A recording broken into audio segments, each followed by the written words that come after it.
Executive Alliance is comprised of senior level women from around Maryland.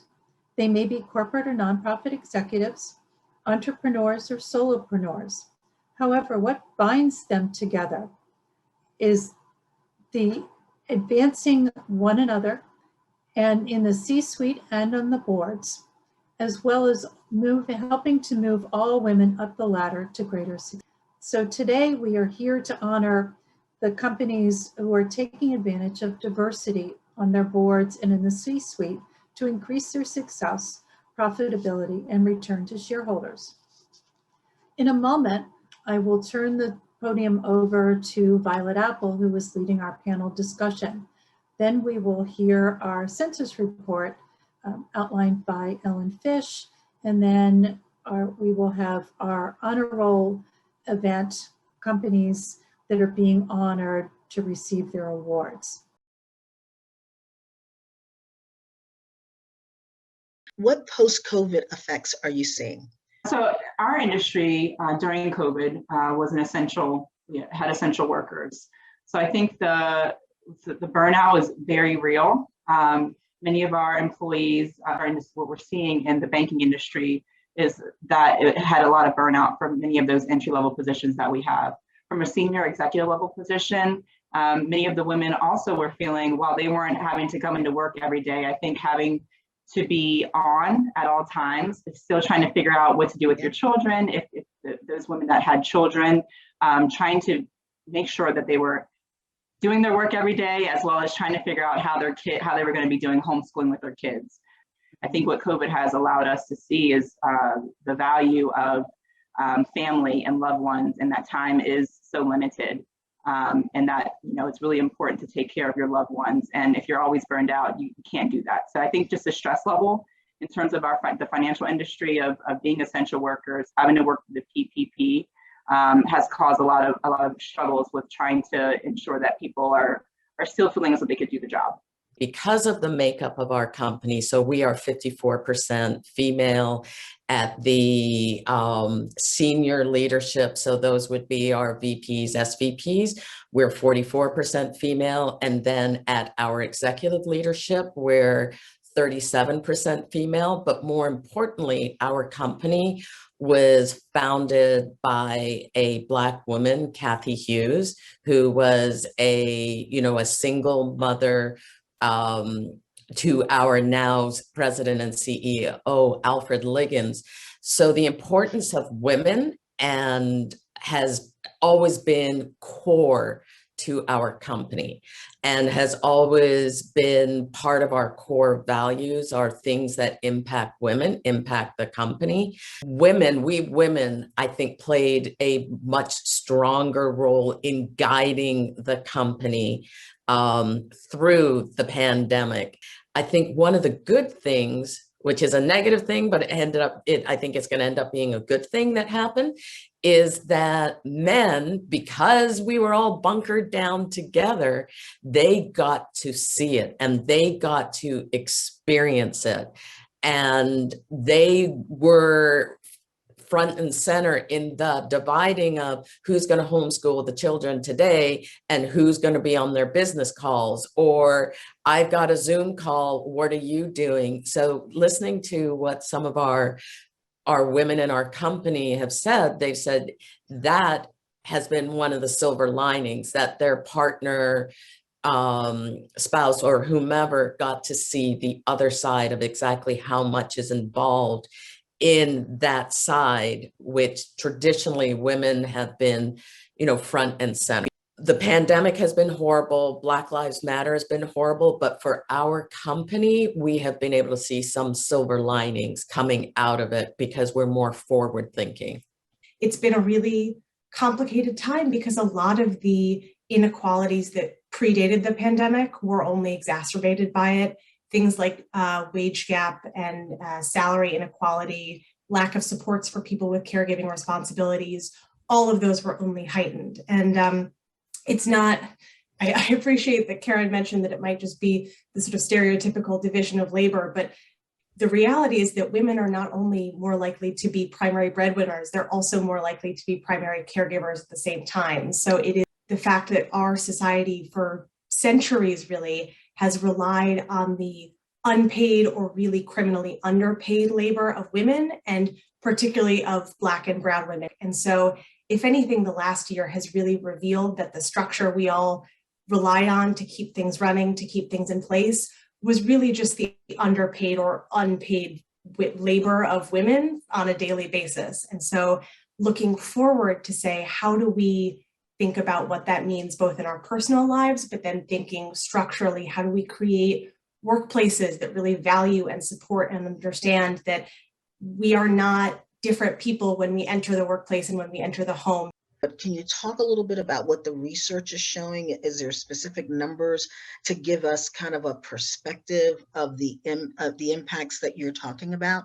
Is really, the data are really valuable in helping give the national frame. So this has been called the She Session for a lot of folks who might have seen that that term come up in headlines.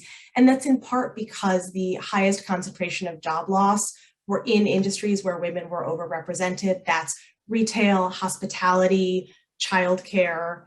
And not only are women overrepresented, but Black women and Latinas are disproportionately overrepresented in these industries. And so we've seen the job losses felt really acutely in certain communities.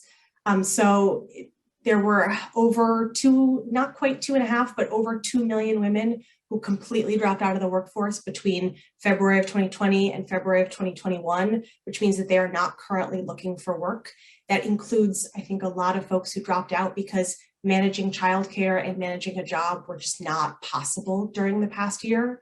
And 1 in 3 of the 4 million net jobs lost during the pandemic were held by women in leisure and hospitality. And that's 1 in 10 leisure and hospitality workers who are still unemployed. So even as we talk about the fact that there have been some job gains and that women in particular have been starting to make up ground, I think it's really important to recognize that we are still, I think, 3.75 million jobs short of having women back to the full workforce participation they were at before the pandemic, which puts us at really, I think, over a half century of that's the amount of time since we've seen this kind of dropout of women in the workforce. That's incredible. It's really, the statistics are very shocking. I think, just as a follow-up, I'm listening to you, and I think it's so important as we're all listening to this, is to not just look at our own industries and just look at the anecdotal of what we see happening, but try to really look at it on a much more macro scale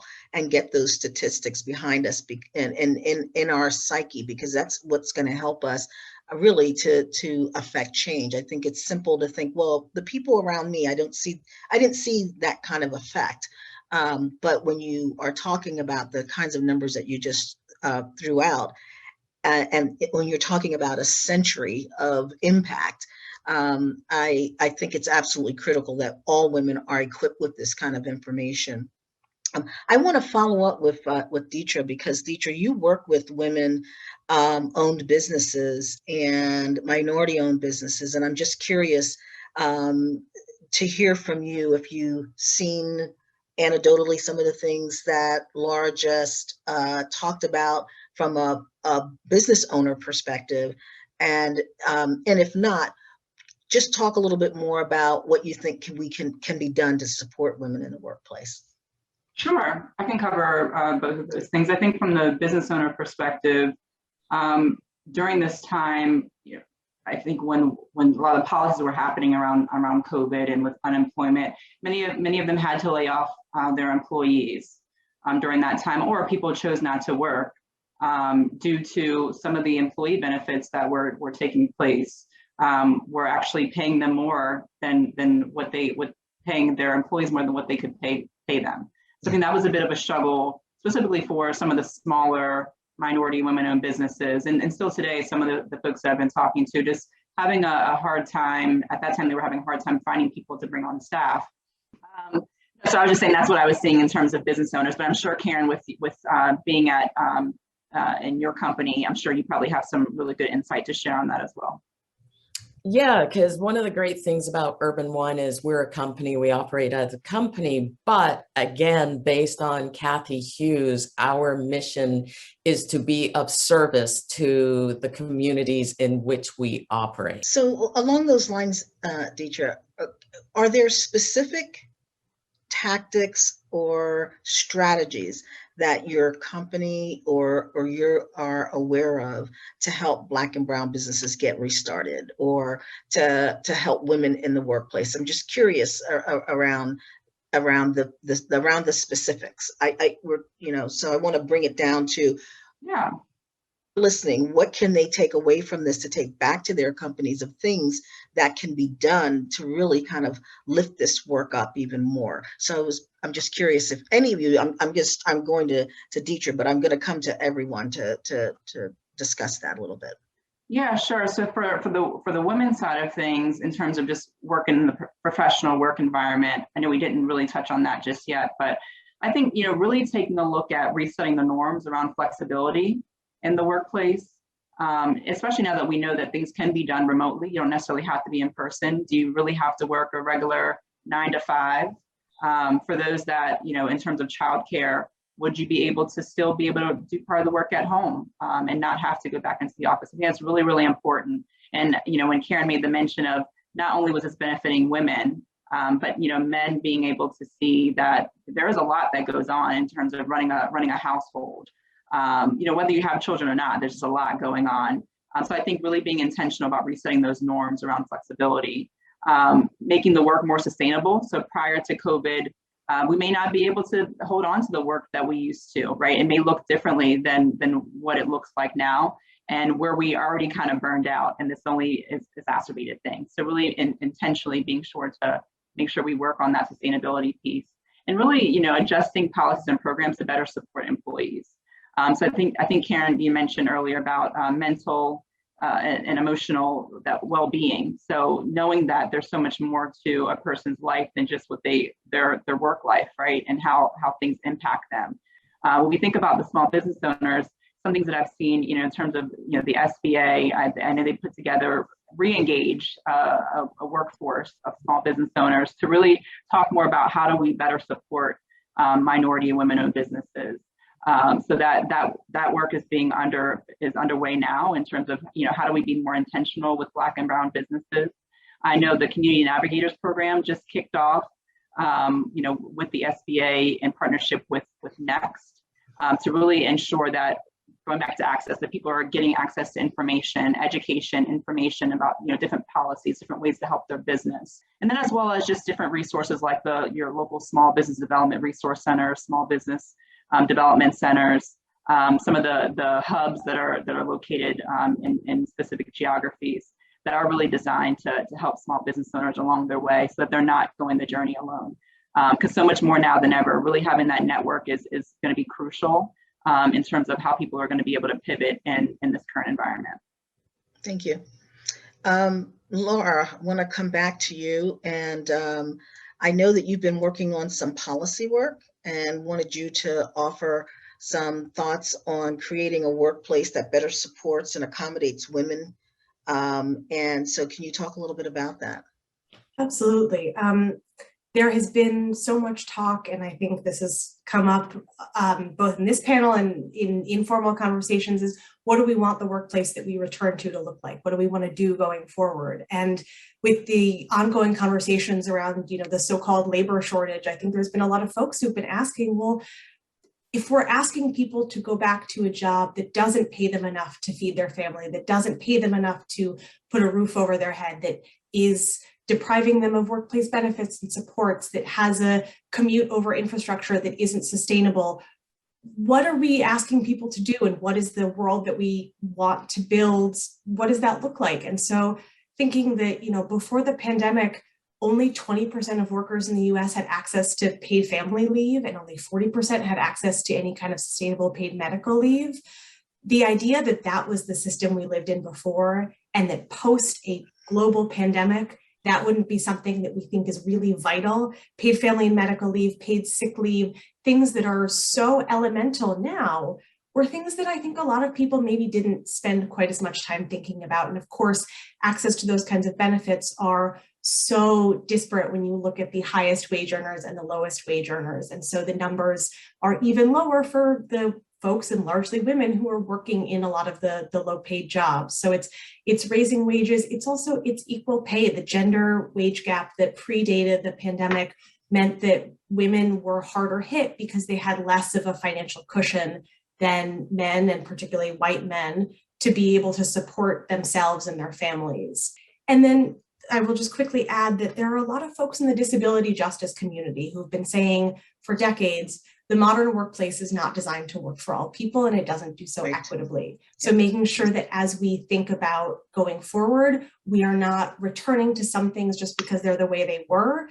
But for some folks, working remotely not only was better for them, but was something that they would like to be able to continue going forward. And so making sure that we create those kinds of policies that promote sort of bringing our best selves to the workplace across the board. Thank you. I want to follow up with Karen, because we had a question in the chat, and it was along what Laura was just talking about.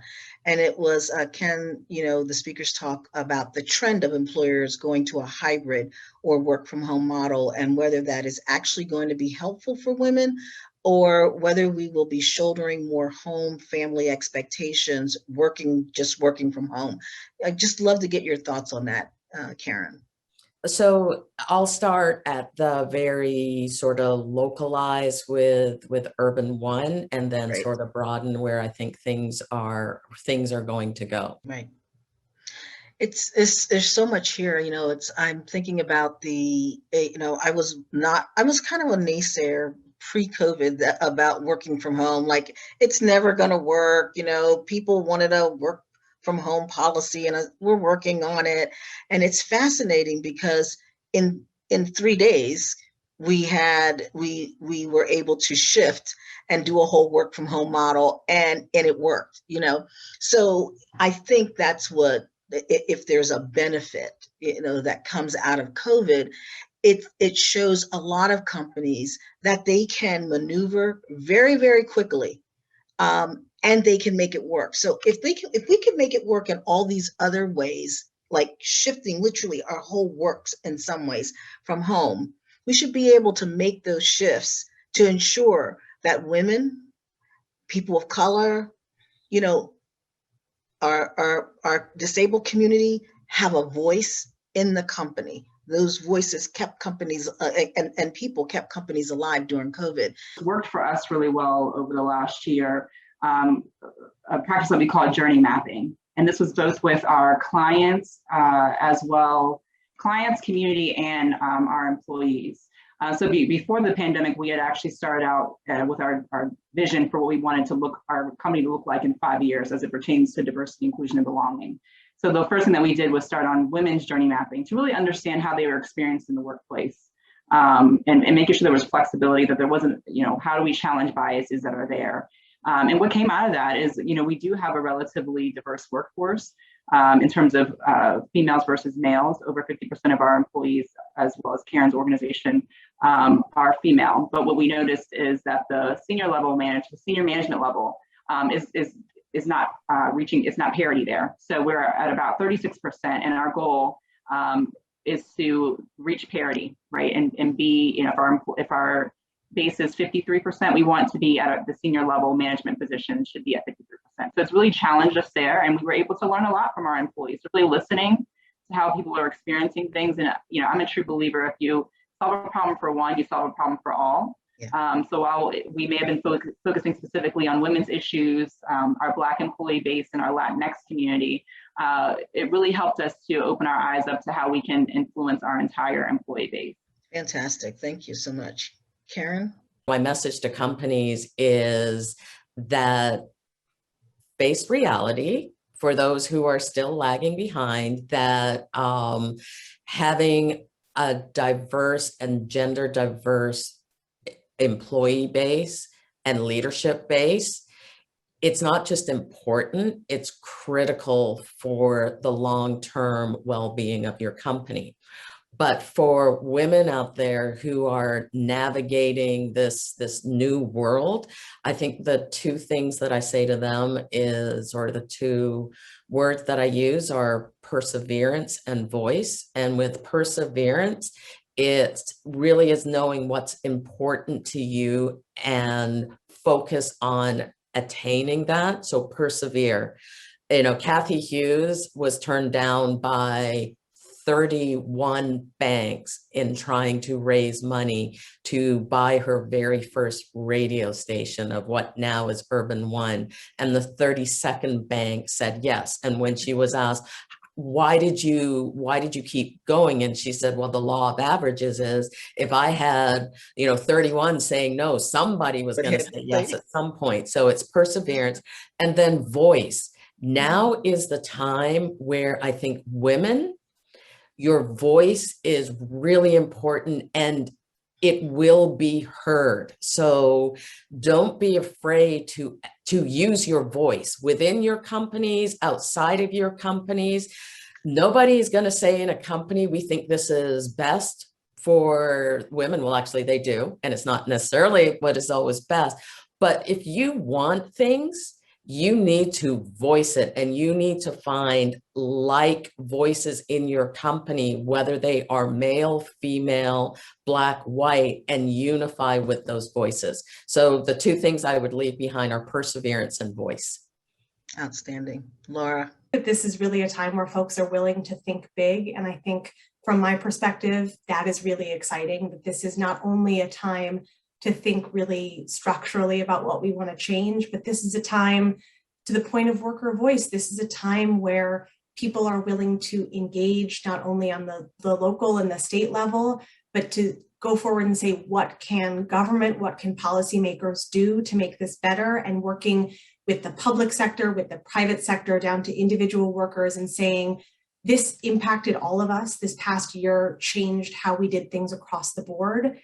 But this is also a time when folks are really thinking about what they want to have happen going forward. So this is the time to be engaged. This is the time to think big, and that we don't need to accept what the status quo was. And that goes across the board, from how we want our public policy to operate, whether it's the SBA, the Department of Labor, the White House, all the way down to how do our interpersonal relationships work at work, and what doesn't work and what does work. And this is really the time to think big and think about what kinds of structures we can change and what we want to make sure that our future looks like going forward. Thank you very much, Violet, Detra, Karen, and Laura, for a really fabulous panel. The next segment is our census report, and I want to introduce Ellen Fish. Ellen is the market leader for the Baltimore region for Sandy Spring Bank, and she has been a driving force behind both the Executive Alliance and previously the Network 2000 census report for many years. Thank you, Mary Jean. For over 13 years, Executive Alliance has been tracking the number of women directors and executives with the public companies that are traded on the American, New York, and NASDAQ exchanges, and that are headquartered in Maryland. There are 68 companies in the census. And to put things in perspective and to gauge how far we've come, in 2009, 90% of board seats were held by men, 89.4% of C-suite positions were held by men, and 51% of the companies in the census had no women directors. Today, men hold 78% of board seats, and women now hold 22% of board seats. While that is an improvement, Maryland still lags the S&P 500, where women hold 28% of board seats. And when we look at women of color, it's disappointing to see that although women of color made up 40% of the US population in 2019, women of color only hold 4.6% of board seats of the S&P 500 companies, and just 3.4% in Maryland. And there's also concern that in Maryland, there may be token representation. And that is because 30% of the companies in the census report only one woman director, compared to only 5% of the S&P 500 companies Now, when we look at the C-suite, in Maryland, we've lost some ground with 4 fewer women in the C-suite in 2020. The good news is the number of companies with no women executives declined for the second year in a row to 23 companies. And the number of companies where women hold 20% or more of the C-suite positions increased to 29. In 2009, only 22 companies had at least 1 woman director and 1 woman executive. Today, we have 42 companies that have at least 1 woman director and 1 woman executive. And today, Executive Alliance is here to celebrate the companies in Maryland that do support gender diversity, with 18 companies making our honor roll list. I have been a member of Executive Alliance and a co-chair of Women on Boards for over 4 years.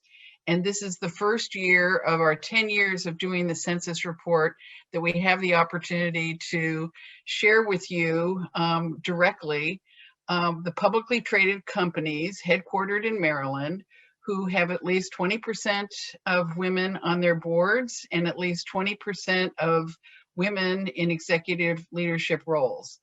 So let's meet the honor roll companies and hear more about their women leaders. Congratulations. Our first honoree is the Community Financial Corporation in the finance and insurance sector. Women hold 33% of executive leadership positions, and 4 of its 10-member board are women.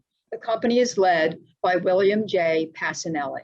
Eagle Bank is proud to be recognized in this year's honor roll. Kathy Harbolt, Senior Vice President, CRE Lending Relationship Manager, says, quote, "At Eagle Bank, we not only value and support having women in leadership roles, we exemplify it. As a leading community bank, we consider diversity, equity, and inclusion part of our mission to serve and represent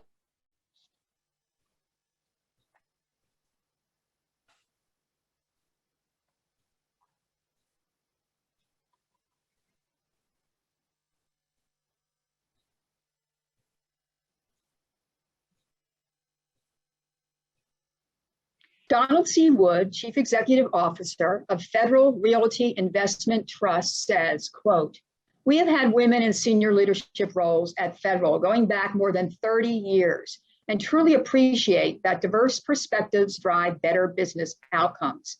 It's great to see others realizing that fact as well. We're proud to be a leader in the real estate industry with our commitment to women in senior level positions and hope that our example can inspire young women to enter the real estate field and lead the way for other companies to improve the representation of women at senior levels of their organizations." First United Corporation makes women's leadership a priority in their organization, says Carissa Roadheaver, President, CEO, and Chairman of the Board. Quote, "Setting the tone at the top is one way that companies can demonstrate they take diversity and inclusion seriously. It has been well established and is widely understood that diverse groups make better decisions. This is because they bring a wide range of perspectives to the work of solving problems, collaborating as teams, planning for the future, and representing the interests of a wide range of stakeholders. Our board now has a 50-50 balance of gender diversity, and our leadership team is similarly diverse. This diversity has proven invaluable to our roles of delivering on strategy and overseeing the risks that are relevant to the company," end of quote. Our next honoree is Glen Burnie Bancorp in the finance and insurance sector. Glen Burnie Bancorp has 3 women on its 10-member board of directors. Women hold 40% of the executive leadership positions. This company is led by John D. Long. Glycomimetics in the manufacturing sector had 2 women on its 7-member board of directors. Women hold 40% of executive leadership positions. This company is led by Rachel K. King. In the real estate sector, Host Hotels and Resorts had 3 women on its 10-member board of directors. The company is led by James F. Risoleo, and women hold 25% of executive leadership positions. Lockheed Martin is recognized as an honor roll company with 33% of executive leadership roles held by women and 4 women on its 12-member board. The company is currently led by James D. Teichlet. Marriott International makes women's leadership a priority in their organization says Stephanie Lenards, president. 27% of executive leadership positions are held by women, and 33% of its board seats are held by women. Our next honoree is McCormick & Company, a company that is committed to women's leadership. Lisa Manzone, Senior Vice President of Human Resources and a very proud member of Executive Alliance and on the board, says, quote, "At McCormick, we believe in the power of people, which means we respect and value every person. Women are making enormous contributions to the growth of our global flavor business, from our board of directors, where we have 4 women directors, to our senior leadership level, where women represent over 40% of our roles today. We are well on our way to achieving our goal of 50% representation by 2025. Congratulations and kudos to McCormick & Company." Our next honoree is Orgenesis. Efra Essa Kunik, General Manager, understands diversity helps create effective organizations. 20% of board director seats are held by women, and women are 40% of the executive leadership at the company. Thank you and congratulations. Our next honor roll company is Precigen. As of the 2020 SEC filings, Precigen had 2 women on its 10-member board of directors. Currently, Vanita Gupta and Helen Sabzavari serve on the board. Women hold 20% of executive leadership positions. Congratulations. Our next honoree is RLJ Lodging Trust, and they have been named to our honor roll. They have 3 women on its 9-member board of directors. Women hold 33% of executive leadership positions, and Leslie Hale leads the company. Our next honoree is T. Rowe Price. 4 women serve on its 11-member board of directors. Women hold 20% of executive leadership positions, and William Stromberg leads the company. Our next honoree is Under Armour. Jessica Rice is the Vice President of Equity and Inclusion, and she says that at Under Armour, women's leadership is a priority. Under Armour has 2 women on its 11-member board, and 20% of its executive leadership positions are held by women. Our next honor roll company is United Therapeutics. As of 2020, United Therapeutics had 4 women on its 11-member board of directors, and women held 25% of the executive leadership positions. This company is led by Martine Rothblatt. Our next honoree is Urban One. Women leadership is a priority, as we heard from Karen Wishart. Thank you, Karen, at Urban One. Alfred Liggins, their CEO, is quoted as saying, "For over 40 years, Urban One has been the only integrated media company focused on Black culture. And they have harnessed the power of women in leadership to impact industries, set standards, and empower the urban community. To us, women in leadership is not a new trend. It's an integral part of how we do business.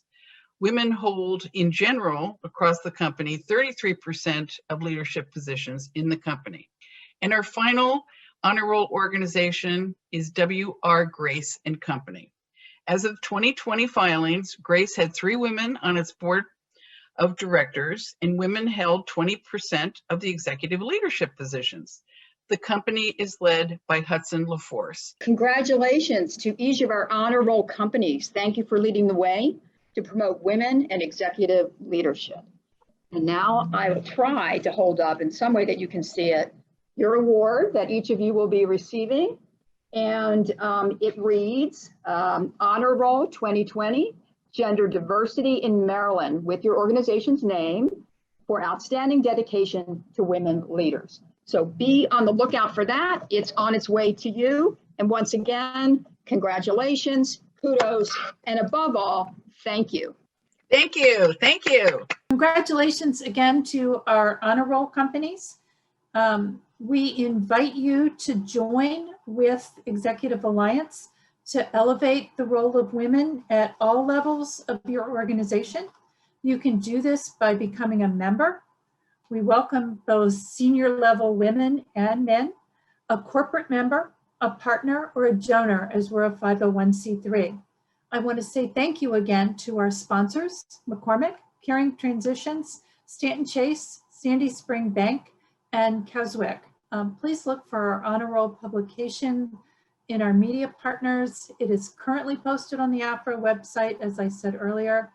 It also will be a paper copy in the Baltimore Business Journal and the Daily Records Friday publications. And it will also be on the Executive Alliance website, www.executivealliance.org. Thank you again for coming, and we look forward to seeing you at some event of ours in the future.